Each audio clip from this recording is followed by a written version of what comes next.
Video games. পশ্চিমা কোম্পানিগুলো বাচ্চাদের বিনোদনের জন্য মোবাইল কম্পিউটারে এমন এমন গেমস তৈরি করেছে যেগুলো ঘন্টার পর ঘন্টা খেলেও বাচ্চারা ক্লান্ত হয় না। একটি গেম বানানোর জন্য কয়েকটি টিমকে সম্মিলিতভাবে কাজ করে যেতে হয়, যেমন graphics designer, game designer, programmer, music designer, colour designer, psychologist. শুধু গেম ডিজাইনের জন্য প্রায় 200 বিশেষজ্ঞ একযোগে কাজ করতে থাকে। মনোবিশেষজ্ঞগণ বাচ্চাদের স্বভাব প্রকৃতি অনুযায়ী এমন এমন গেমস তৈরি করে যাতে বাচ্চারা তাতে আসক্ত হয়ে যায় এবং এর জন্য জীবন দিতেও প্রস্তুত থাকে। এই কারণেই বাচ্চারা যখন গেমস খেলতে থাকে তখন তাদের না পড়াশোনার কথা মনে থাকে আর না নামাজ তেলাওয়াতের খবর থাকে। আমার এক নিকটাত্মীয় তার বাচ্চার ঘটনা শুনিয়েছে।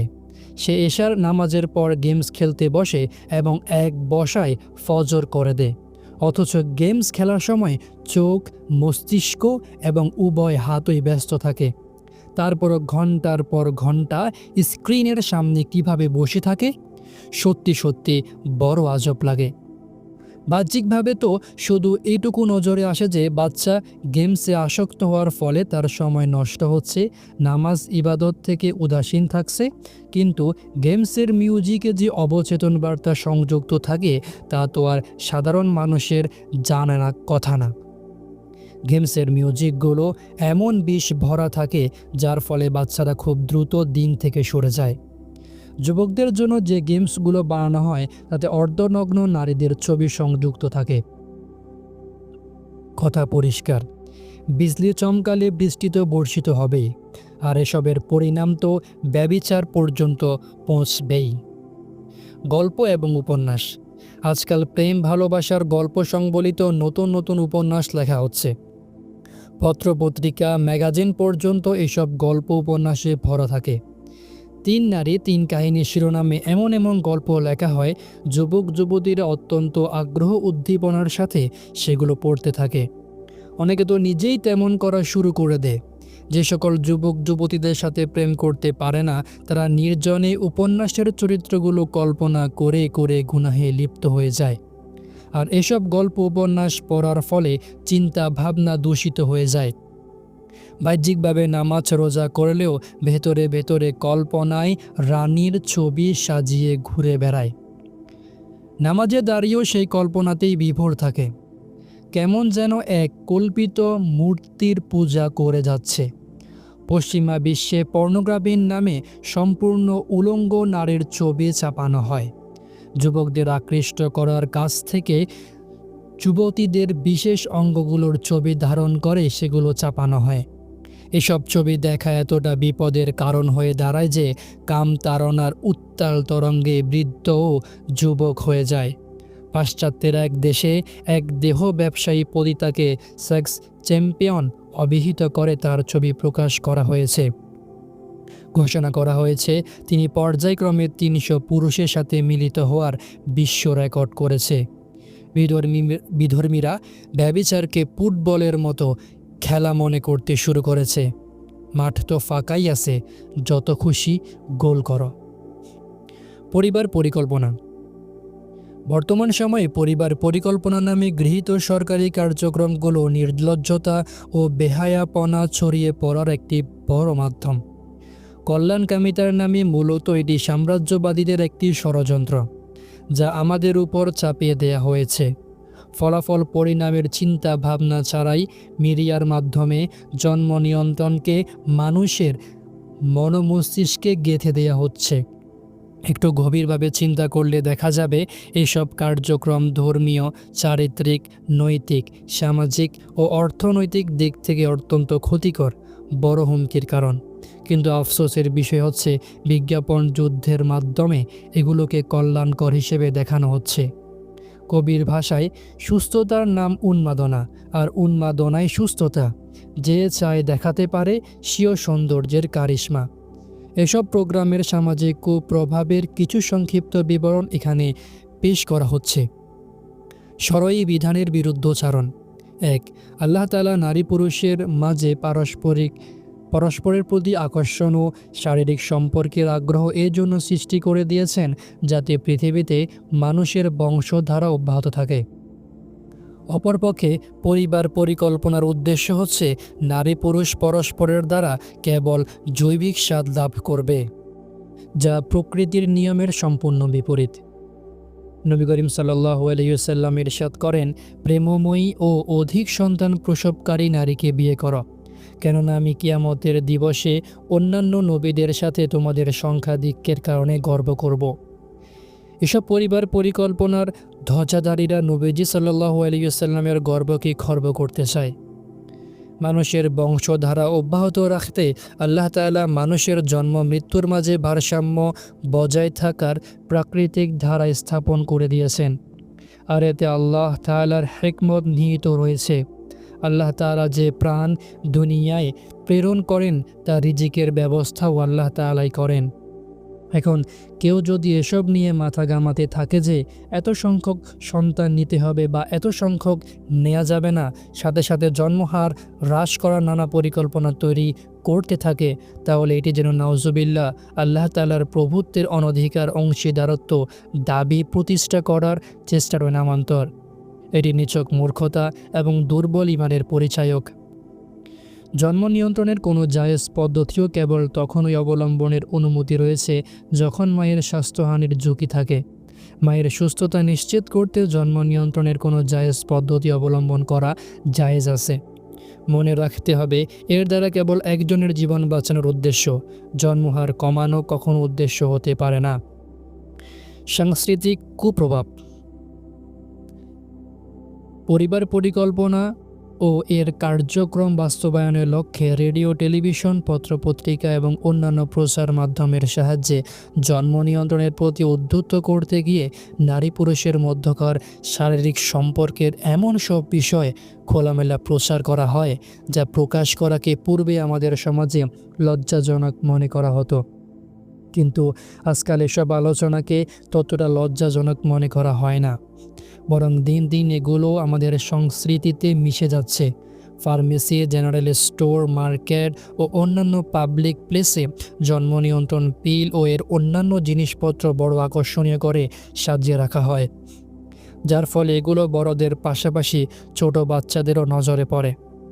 আর স্বভাবজাত অনুসন্ধিৎস প্রবণতার দরুন তারাও এগুলোর উদ্দেশ্য ও ব্যবহার পদ্ধতি সম্পর্কে খুব দ্রুতই অবগত হয়ে যায়। মোট কথা, পরিবার পরিকল্পনার এসব পদক্ষেপ সমাজ থেকে লজ্জা শরমের মূল উৎপাদন করতে গুরুত্বপূর্ণ ভূমিকা পালন করে যাচ্ছে। অবাধ ব্যভিচার। জন্ম নিয়ন্ত্রণ পিল ও এর অন্যান্য মাধ্যমের খোলামেলা প্রদর্শন এবং এগুলো অত্যন্ত সহজলভ্য হওয়ার ফলে এসব পরিকল্পনার পরিণামস্বরূপ ব্যভিচার ব্যাপকতা লাভ করছে। কেননা যখন এসব জিনিস সম্পর্কে মানুষ অবগত ছিল না এবং ততটা সহজলভ্য না হওয়ার কারণে নারীরা অপকর্মে লিপ্ত হতে বদনাম ও লাঞ্ছনার ভয় করত, যার ফলে কোনো ধরনের অপকর্মের কথা ভাবতেও পারত না।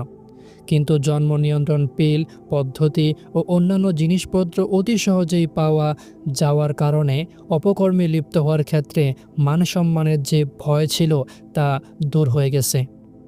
ফলে যেখানে সেখানে যখন তখন নারী পুরুষ অবাধে ব্যভিচারে লিপ্ত হয়ে যাচ্ছে। এভাবে পরিবার পরিকল্পনা কার্যক্রমের আশীর্বাদে সমাজ অবাধ ও ব্যভিচারের কল্যাণ লাভ করছে। সামাজিক কুপ্রভাব। পরিবার পরিকল্পনার পৃষ্ঠপোষকগণ এই কথা খুব ভালো করে বুঝে নিয়েছে যে অধিক সন্তানের ফলে জনসংখ্যা বেড়ে যাবে। জনসংখ্যা বেশি হলে জীবন ধারণের উপকরণে ঘাটতি দেখা দেবে। তারা বিষয়টি এভাবে চিন্তা করে, জন্ম নেওয়া প্রতিটি নতুন প্রাণ উপকরণ ব্যবহার করবে, যার ফলে উপকরণ কমে যাবে। তারা এভাবে ভাবতে পারেনি যে আল্লাহ তাআলা মানুষকে উপকরণ উৎপাদনের সামর্থ্য দিয়েছেন, তাকে খাওয়ার জন্য মুখ তো দিয়েছেন একটি, কিন্তু কাজের জন্য হাত দিয়েছেন দুইটি। সত্য কথা তো হলো, সদস্য শক্তি যত বাড়বে উৎপাদন ক্ষমতাও তত বৃদ্ধি পাবে। জন্ম নিয়ন্ত্রণ প্রবর্তকদের স্লোগান হচ্ছে, দুটি সন্তানের বেশি নয়, একটি হলে ভালো হয়।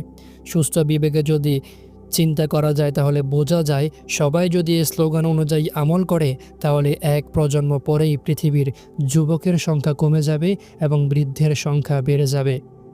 তখন আহার গ্রহণকারী মুখ নয় বরং আহার যোগানদাতা হাতেরই সংকট দেখা দেবে। বর্তমান বিশ্বের বাস্তবতাও এমনই।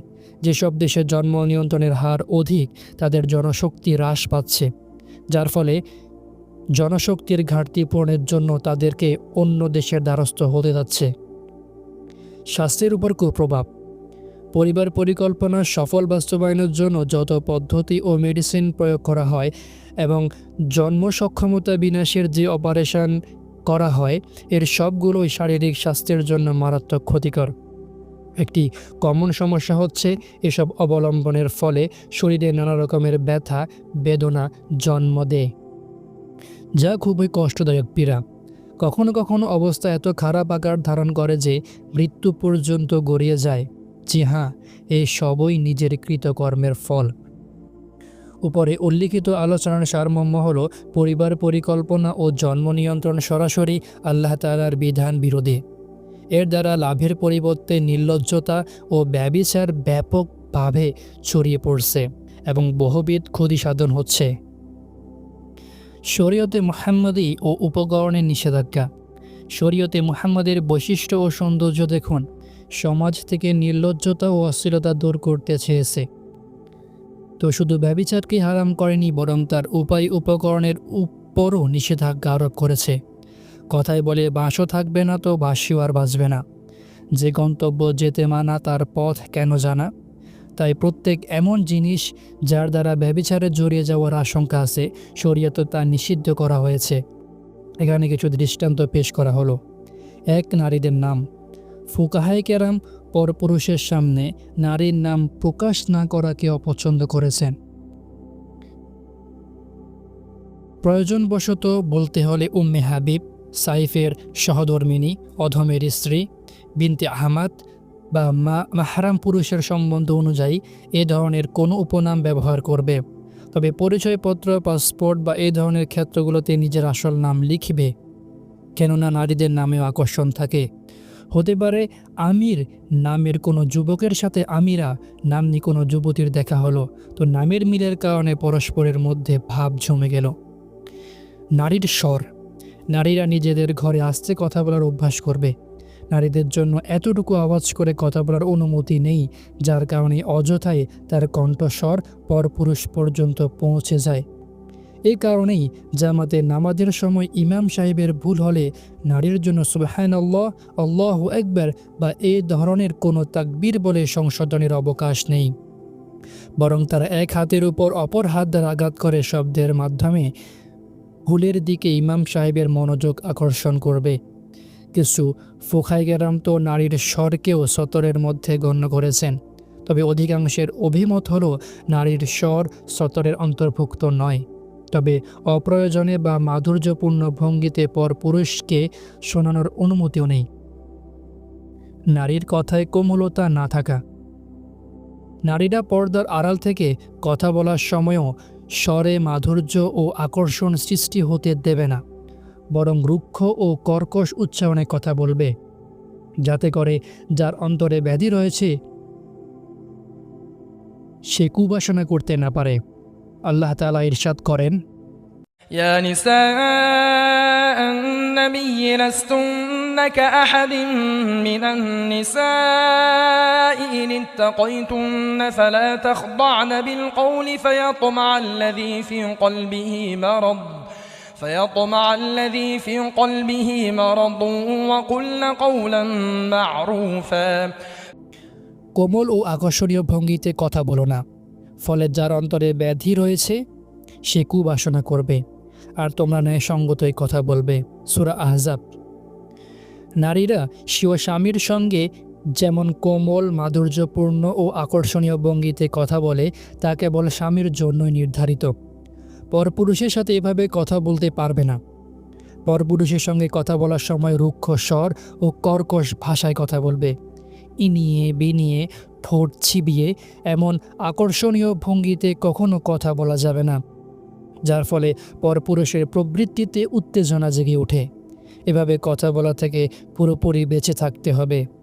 আল্লামা শামী রাহিমাহুল্লাহ লেখেন, কোনো নির্বোধ যেন নারীর স্বর দ্বারা এইটা না বুঝে যে আমরা পরপুরুষের সাথে নারীর কথা বলাকে বৈধ বলছি, বরং আমরা একান্ত প্রয়োজনের সময় প্রয়োজন পরিমাণ কথা বলাকে বৈধ বলি। তবে এই বৈধতার অর্থ এই নয় যে নারী কোমল, মাধুর্যপূর্ণ ও আকর্ষণ জাগানিয়া ভঙ্গিতে কথাবার্তা বলতে থাকবে, যার ফলে পর পুরুষের মন তার দিকে ঝুঁকে যাবে। এ কারণে নারীদেরকে আজান দেওয়ার অনুমতি দেওয়া হয়নি, কেননা আজান মিষ্টি সুরে দেওয়া হয়। নারীদের সালাম করা। পরপুরুষদের যেমন পথ চলার সময় পরিচিত অপরিচিত সকলকে সালাম করার নির্দেশ দেওয়া হয়েছে, নারীদেরকে তেমন নির্দেশ দেওয়া হয়নি। নারীরা পথ চলার সময় পরপুরুষকে সালাম করবে না। তবে যদি পরিচিত বা আত্মীয় হয় তাহলে পর্দা রক্ষা করে সালাম দেয়া জায়েজ আছে। তারপরে উত্তম হলো নিজ মাহারাম পুরুষদের মাধ্যমে সালাম পৌঁছে দেয়া।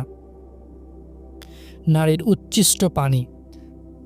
নারী পানি পান করার পরে পাত্রের অবশিষ্ট পানি কোনো পরপুরুষকে দেয়া জায়েজ নেই। অনুরূপভাবে নারীর অবশিষ্ট খাবারও পরপুরুষকে দেয়া জায়েজ নেই। এটি গোপন বার্তা প্রেরণের অংশ। তবে যদি পরপুরুষ মেহমান হয় তাহলে তার অবশিষ্ট খাবার বরকত লাভের উদ্দেশ্য বা প্রয়োজন পূরণে নারীর জন্য খাওয়ার অবকাশ রয়েছে। সেই ক্ষেত্রেও বিষয়টি তার নিয়তের উপর নির্ভরশীল। নিয়ত ঠিক থাকলে অনুমতি আছে, নিয়ত গড়বড় থাকলে অনুমতি নেই। নারীর কাপড় চোপড়। নারীরা তাদের জামা কাপড় এমন স্থানে খুলে রাখবে না বা শুকাতে দেবে না যেখানে পরপুরুষের দৃষ্টি পড়ার সম্ভাবনা আছে বা পরপুরুষ দেখে নেওয়ার ও স্পষ্ট করার সুযোগ রয়েছে। নারীর চুল। নারীরা মাথা আঁচড়ানোর সময় যদি চুল উঠে আসে তাহলে সেগুলো কোনো গোপন স্থানে লুকিয়ে রাখবে, এমন জায়গায় রাখবে না যেখানে পরপুরুষ দেখে ফেলার আশঙ্কা রয়েছে। নারীর গোপন সৌন্দর্য প্রকাশ। নারীরা হাতে পায়ে নানা রকমের অলংকার ব্যবহার করে, তবে এমন নূপুর যাতে শব্দ হয় বা অন্য অলংকার যদি এমন ঘণ্টি বা জালর বিশিষ্ট হয় যার কারণে নূপুরের মতো শব্দ হয় তাহলে তা ব্যবহারের অনুমতি নেই, কেননা অলংকারের বাহারি আওয়াজ অনেক সময় ফিতনার কারণ হয়। তাফসিরে কাবির গ্রন্থে আছে, নারীর নূপুরের শব্দ পরপুরুষের মাঝে উত্তেজনা জাগিয়ে তোলে। মিশকাত শরীফে উদ্ধৃত রয়েছে, এক আজাদকৃত দাসী একটি ছোট মেয়ের সাথে নিয়ে হযরত ওমর রাদিয়াল্লাহু আনহুর কাছে এলো। মেয়েটির পায়ে শব্দ হয় এমন অলংকার ছিল। হযরত ওমর রাদিয়াল্লাহু আনহু তা ছিঁড়ে ফেললেন এবং বললেন, আমি নবী করিম সাল্লাল্লাহু আলাইহি ওয়াসাল্লামকে বলতে শুনেছি প্রতিটা ঘণ্টা ধ্বনির সাথে শয়তান থাকে। একবার এক মহিলা শব্দ হয় এমন অলংকার পরে হযরত আয়েশা রাদিয়াল্লাহু আনহা এর ঘরে প্রবেশ করতে লাগলো। হযরত আয়েশা রাদিয়াল্লাহু আনহা তাকে থামিয়ে দিলেন এবং বললেন, আমি নবী করিম সাল্লাল্লাহু আলাইহি ওয়াসাল্লামকে বলতে শুনেছি যে ঘরে ঘণ্টা বাজে সে ঘরে ফেরেশতা প্রবেশ করে না। নারীরা বেপরদা হয়ে বের হবে না। আল্লাহ তাআলা ইরশাদ করেন, وقل للمؤمنات يغضضن من أبصارهن ويحفظن فروجهن ولا يبدين زينتهن إلا ما ظهر منها এবং তারা স্বীয় সৌন্দর্য প্রদর্শন করবে না। সূরা নূর। এক হাদিসে বর্ণিত রয়েছে, কোনো নারী বেপরদা হয়ে ঘর থেকে বের হলে পুনরায় ঘরে ফিরে আসা পর্যন্ত আল্লাহ তাআলার ফেরেশতারা তার উপর লানত বর্ষণ করতে থাকে।